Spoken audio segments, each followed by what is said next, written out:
Si vous aimez le football, cliquez maintenant sur le bouton « S'abonner ». Le Maroc sort le Portugal et entre dans l'histoire de l'Afrique. Le Maroc a une nouvelle fois fait valoir son hermétisme pour pousser vers la sortie du mondial 2-0-2-2 le Portugal 1-0 et entrer ainsi dans l'histoire de la Coupe du Monde par la grande porte en devenant la première équipe africaine à se qualifier pour les demi-finales. Après le Cameroun, le Sénégal et le Ghana, le quatrième essai aura donc été le bon et le nouveau pourfendeur des nations européennes, qui a tenu au Qatar la dragée haute à la Croatie, la Belgique, l'Espagne et maintenant la Seleção, aura l'occasion mercredi de poursuivre son œuvre contre la France ou l'Angleterre.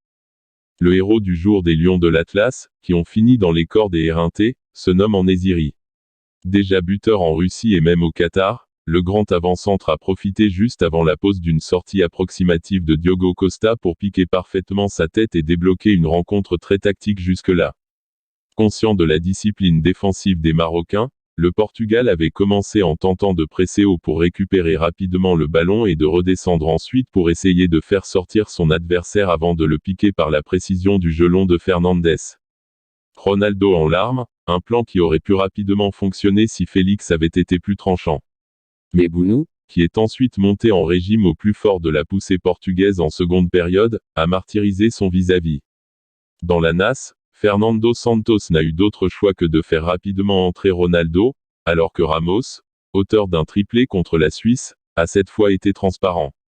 La 196e cape de CR7, nouveau co-détenteur du nombre de sélections internationales, a bien permis au Portugal d'affirmer son emprise sur le jeu, mais pas d'égaliser malgré un duel de la star avec Bounou. Les Portugais ne peuvent s'en prendre qu'à eux-mêmes car, face à des Marocains qui ont perdu Saïs et ont logiquement souffert après tous les efforts fournis jusque-là, ils ont eu plusieurs situations pour revenir au score. Mais quand ils ne sont pas tombés sur un gardien intraitable, Fernandes, qui avait déjà touché la barre juste après l'ouverture du score, a vu le cadre se dérober. L'exclusion de Chediran n'a cependant pas fait dévier de sa route le Maroc, qui n'a concédé qu'un but depuis le début du mondial. Parfois au bord de la rupture, il réussit même l'exploit de décrocher une 4e plus clean sheet plus en 5 matchs.